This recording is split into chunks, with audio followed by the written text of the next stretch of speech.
الحمدللہ والصلاة والسلام علی رسول اللہ وعلی آلہ وصحبہ اجمعین، اما بعد، اعوذ باللہ من الشیطان الرجیم، بسم اللہ الرحمن الرحیم۔ میرے محترم بزرگوں، میرے عزیز بھائیوں اور بہنوں، اور پیس ٹی وی پہ لائیو دیکھنے والے کروڑوں ناظرین، السلام علیکم ورحمۃ اللہ وبرکاتہ۔ وقت کی قلت ہونے کی وجہ سے میں اور چیزیں صلاح کا ذکر کرتا ہوں کہ کچھ لوگ مجھے آ کے کہتے ہیں کہ آپ کہتے ہیں کہ صلاح رہنمائی اور ہدایت کا راستہ ہے۔ میں کئی مسلمانوں کو جانتا ہوں جو 5 وقت صلاح پڑھتے ہیں لیکن بےمانی کرتے ہیں، جو غلط کام کرتے ہیں، جو جھوٹ بولتے ہیں۔ تو آپ جو کہتے ہیں صلاح رہنمائی اور ہدایت کا راستہ، بالکل غلط ہے۔ میں تسلیم کرتا ہوں کہ میں بھی جانتا ہوں ہے کئی مسلمان جو 5 وقت کی نماز پڑھتے لیکن جھوٹ بولتے ہیں، 5 وقت کی نماز پڑھتے لیکن غلط کام کرتے ہیں، 5 وقت کی نماز پڑھتے لیکن رشوت دیتے ہیں۔ اس کا مطلب یہ نہیں کہ قرآن مجید غلط ہے، نعوذ باللہ۔ اللہ تعالیٰ قرآن مجید میں فرماتے ہیں سورہ مومنون میں سورہ نمبر 23 آیت نمبر 1 اور 2 میں کہ وہ مومن فلاح پاتے ہیں جو نماز خشوع کے ساتھ پڑھتے ہیں۔ وہ مومن فلاح پاتے ہیں جو نماز خشوع کے ساتھ پڑھتے ہیں۔ یہاں اللہ تعالیٰ یہ نہیں کہتا ہے جو نماز پڑھتے ہیں وہ ہدایت پاتے ہیں، یہاں اللہ تعالیٰ فرماتے وہ مومن فلاح پاتے ہیں جو نماز خشوع کے ساتھ پڑھتے۔ اگر کوئی مسلمان خشوع کے ساتھ نماز پڑھا تو انشاءاللہ وہ کبھی بھی جھوٹ نہیں بولے گا، وہ کبھی بھی چوری نہیں کرے گا، وہ کبھی بھی رشوت نہیں دے گا۔ تو یہ لوگ جو نماز پڑھ رہے ہیں خشوع کے ساتھ نہیں پڑھ رہے ہیں، صحیح طریقے سے نماز نہیں پڑھ رہے، اسی لیے ہدایت نہیں پاتے۔ اگر آپ صحیح طریقے سے نماز پڑھیں گے تو انشاءاللہ خشوع کے ساتھ پڑھیں گے تو ہدایت بے شک پائیں گے۔ جب ہم نماز کے معنی نہیں جانتے تو کیسے اللہ تعالیٰ کی ہدایت پہ عمل کریں گے؟ میں آپ کو ایک چٹکلا سناتا ہوں۔ ایک وقت ایک ہندوستانی قاری، بہت مشہور قاری، وہ جاتا ہے سعودی عربیہ اور مغرب کا سمے رہتا ہے، تو وہاں کے عرب کہتے ہیں قاری صاحب بہت مشہور ہے، آپ مغرب کی صلاح پڑھاؤ۔ تو قاری صاحب مغرب کی صلاح پڑھاتے ہیں۔ صلاح پڑھانے کے بعد، سلام پھیرنے کے بعد ایک عرب مسکراتا ہے۔ تو قاری صاحب پوچھتے کیا آپ کو میری قرات پسند نہیں آئی؟ تو عرب جواب دیتا ہے قرات تو بہت پسند آئی، لیکن میں سوچ رہا تھا کہ سلام میں آپ نے یوسف علیہ السلام کو کنویں میں تو ڈالا لیکن صلاح ختم ہونے کے پہلے کنویں کے باہر کیوں نہیں نکالا؟ میں دیکھ رہا ہوں کہ صرف چند لوگ مسکرا رہے ہیں۔ یہ جو لوگ مسکرا رہے ہیں وہ لوگ قرآن مجید کو ترجمے سے پڑھ چکے ہیں۔ جو لوگ کو یہ چٹکلا سمجھ میں نہیں آیا وہ لوگ قرآن مجید شاید ترجمے سے نہیں پڑھے، یا ہو سکتا ہے پڑھے لیکن کچھ چیزیں بھول چکے ہیں۔ چٹکلے کو اگر آپ ایکسپلین کرے تو مزہ نہیں آتا۔ اگر شاعری کا ترجمہ کرے کوئی سادی اردو میں تو شاعری کا مزہ ہی نہیں رہتا ہے۔ اور ہمارے فیض الرحمان صاحب ماشاءاللہ شاعری میں تو ایک دم ایکسپرٹ ہے، لیکن عوام کے فائدے کے لیے میں چٹکلا ضرور آپ کو سناؤں گا، اس کے پیچھے کیا کہانی ہے۔ وہ عرب جب کہتا ہے قاری سے کہ آپ نے سلام میں یوسف علیہ السلام کو کنویں میں تو ڈالا، صلاح ختم ہونے کے پہلے کنویں کے باہر کیوں نہیں نکالا؟ کیونکہ ہم جانتے ہیں قرآن مجید میں سورہ یوسف اور کئی واقعے ہیں جہاں اللہ تعالیٰ فرماتے یوسف علیہ السلام کو ان کے بھائیوں نے انہیں دھوکہ دیا تھا۔ بھائی یوسف علیہ السلام کو لے جاتے اور کنویں میں ڈالتے ہیں اور جا کے اپنے والد سے کہتے ہیں کہ وہ مر گیا۔ اس درمیان ایک کارواں آتا ہے اور دیکھتا ہے کہ یوسف علیہ السلام کنویں میں کھائی میں گرے ہوئے ہیں، اور وہ کارواں یوسف علیہ السلام کو باہر نکالتا ہے۔ اللہ تعالیٰ جیسا شاعری میں بولوں گا میں، فانوس کی طرح حفاظت، اس لیے میں شاعری میں زیادہ مانتا نہیں ہوں، لیکن میری اہلیہ کہتی ہے کہ آپ اردو تقریر کریں تو شاعری کہو، تو کوشش کرتا ہوں میں ٹوٹی پوٹی اردو میں شاعری کہوں. فانوس بن کے حفاظت جس کی ہوا کرے، فانوس بن کے حفاظت جس کی ہوا کرے، وہ شمع کیا بجھے جسے روشن خدا کرے. لیکن جو لچک قرآن کے آیتوں میں ہے، ساری شاعر کو آپ اکٹھا کریں گے، جتنے شاعر کی آپ عزت کرتے ہیں، تعریف کرتے، سارے شاعر کو اکٹھا کریں گے، ایک قرآن کی آیت پیدا نہیں کر سکیں گے. یہ اللہ تعالیٰ کا چیلنج ہے. سورہ بقرہ میں سورہ نمبر 2 آیت نمبر 23 اور 24 میں، میں شیخ فیض الرحمان کے خلاف نہیں ہوں اور ان سے معذرت چاہتا ہوں، وہ کوآرڈینیٹر ہے. اللہ تعالیٰ کہتے ہیں سورہ بقرہ سورہ نمبر 2 آیت نمبر 23 اور 24 میں، وَإِن كُنتُمْ فِي رَيْبٍ مِّمَّا نَزَّلْنَا عَلَىٰ عَبْدِنَا، اگر آپ کو شک ہے کہ ہم نے جو چیز نازل کی ہے ہمارے بندے پہ، فَأْتُوا بِسُورَةٍ مِّن مِّثْلِهِ، آپ ایک قرآن جیسی سورہ لے آؤ، مِن مِّثْلِهِ، قریب ہو بہو نہیں، وَادْعُوا شُهَدَاءَكُم مِّن دُونِ اللَّهِ إِن كُنتُمْ صَادِقِينَ، اور اپنے مددگار کو بلاؤ اللہ کے علاوہ جو بھی آپ کے پاس ہے اگر آپ سچے ہیں.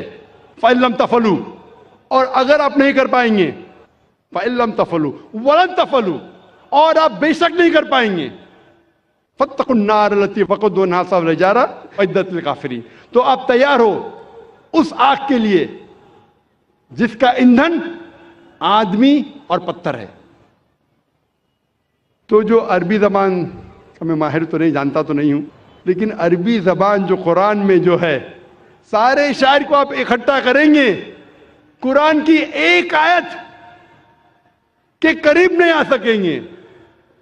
ہو بہو تو چھوڑیے، لیکن پھر بھی کیونکہ میں اردو زبان میں تقریر کر رہا ہوں تو کوشش کرتا ہوں ٹوٹی پوٹی زبان میں، اور ماشاءاللہ میری اہلیہ میری مدد کرتی ہے. پہلے وہ پیپر لیتی تھی، 51 52 60 غلطیاں، 61 62 100 سینچری ہو گئی. ابھی ماشاءاللہ تعداد کم ہوتی جا رہی ہے غلطیوں کی. لیکن جیسے میں ذکر کر رہا تھا کہ یوسف علیہ السلام کا واقعہ، تو وہ قاری صاحب یوسف علیہ السلام کو وہ تلاوت کر رہے، کھائی میں ڈالتے ان کے بھائی، کارواں آتا ہے کھائی کے باہر نکالتا ہے، لیکن وہ باہر نکلنے کے پہلے ہی اپنی تلاوت کو روکتے. مطلب وہ قاری کو پتا نہیں تھا کہ معنی کیا ہے، پڑھتے تو ماشاءاللہ اچھی قرات میں، پتا نہیں معنی، اس لیے کھائی میں ڈالتے یوسف علیہ السلام کو، نماز کے ختم ہونے کے پہلے کھائی سے باہر نہیں نکالتے. یہ ایک چٹکلا تھا. جب ہم نماز پڑھنے جاتے ہیں مسجد میں تو امام تلاوت کرتا ہے سورہ اخلاص، قل هو اللہ احد، کہو کہ اللہ ایک ہے. ہر مسلمان جو مسجد میں نماز پڑھنے آتا ہے، میں آپ سے پوچھنا چاہتا ہوں وہ کتنے اللہ میں مانتا ہے؟ جو مسلمان مسجد میں نماز پڑھنے آتا ہے کتنے اللہ میں مانتا ہے؟ ایک میں. ایک بھی مسلمان نے جو 2 اللہ میں مانتا ہے. تو یہ قاری صاحب کس کو بول رہے؟ اللہ کیا کہہ رہا ہے ہم سے؟ اللہ کہہ رہا ہے کل، کہو، کل ہو اللہ احد، کہو کہ اللہ ایک ہے. کن سے؟ مسلمانوں سے نہیں، وہ لوگوں سے جو لوگ ایک اللہ میں نہیں مانتے. ہم نماز تو پڑھتے ہیں سورہ اخلاص، ماشاءاللہ قرآن کا 1/3 حصہ باہر نکلتے، کتنے لوگ غیر مسلمان سے کہتے ہیں کہ اللہ ایک ہے. اتنا بڑا مجمع ہے، کروڑوں لوگ اس تقریر کو لائیو دیکھ رہے. میں پوچھنا چاہتا ہوں کہ اپنی زندگی میں آپ نے کتنی بار سورہ اخلاص کی تلاوت کی ہوں گی؟ کتنے بار؟ کتنے بار؟ کتنے بار؟ کتنے بار؟ ہاں، بے شمار. کوئی بولیں گا ہزاروں بار. 1000 بار تو کی ہویں گی نا، اگر نمازی ہے تو. آپ اگر نمازی ہے، نمازی نہیں تو الگ بات ہے. اگر نمازی ہے تو ہزاروں بار تو تلاوت کی ہویں گی. اگر آپ 40 سال کے 50 سال کے ہیں تو ہزاروں بار تو کی ہوں گی. میں پوچھنا چاہتا ہوں آپ نے کتنے غیر مسلمانوں سے کہا کہ اللہ ایک ہے؟ 1000 100 50 سے تو کہا, 10 سے تو کہا کہ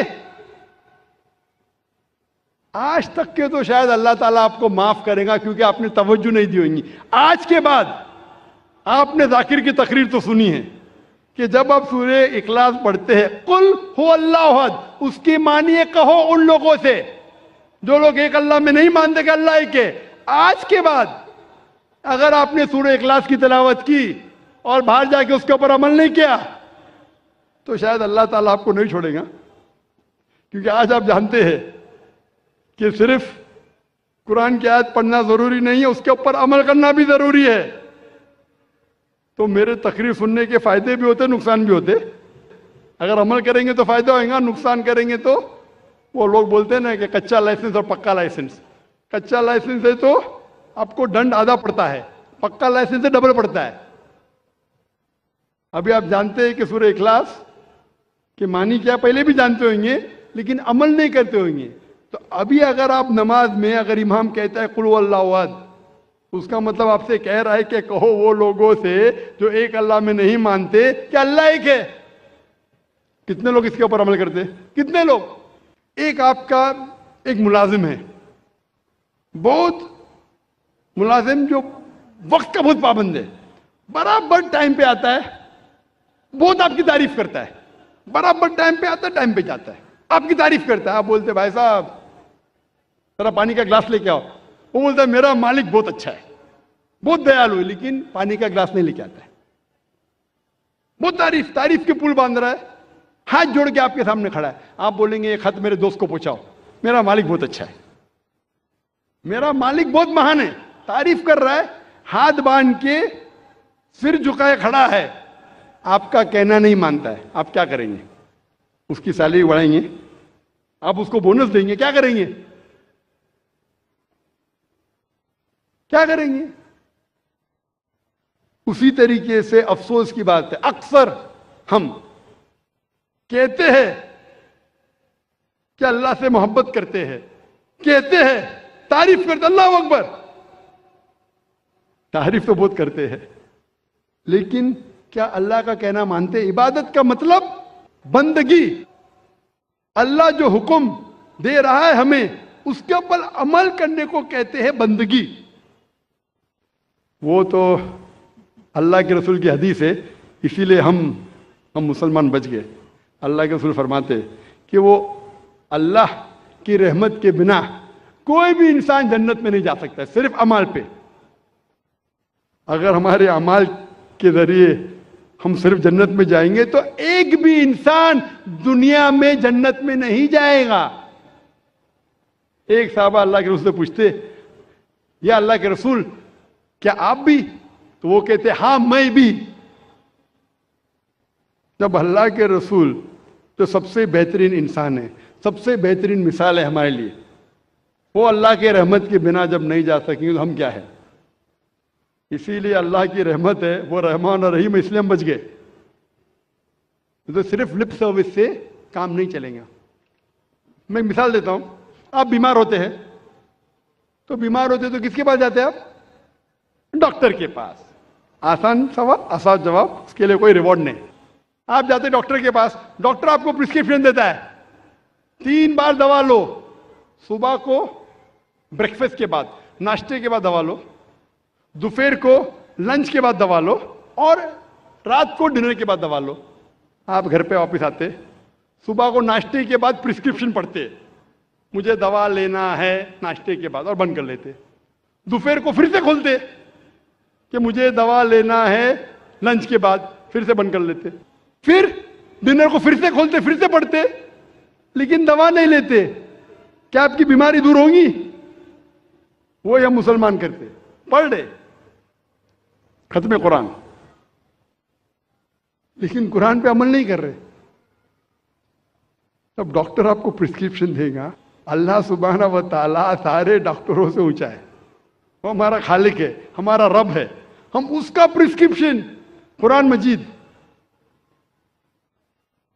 یہ ساری انسانیت کے لیے اللہ سبحانہ و تعالیٰ کا سب سے آخری پرسکرپشن ہے. کیونکہ میں ڈاکٹر ہوں, میں میڈیکل لینگویج میں بات کر رہا ہوں. کون مجھے فتوے مت لگانا بھائی, میں اردو زبان میں کمزور ہوں, بولیں گے ذاکر بھائی کہتے ہیں پرسکرپشن ہے. یہ اللہ سبحانہ و تعالیٰ کا, ہمارے خالق, ہمارے مالک کا پرسکرپشن ہے, آخری پرسکرپشن ہے سارے انسانوں کے لیے. اس کو پڑھو, اس کے اوپر عمل کرو, انشاءاللہ آپ ہدایت پائیں گے.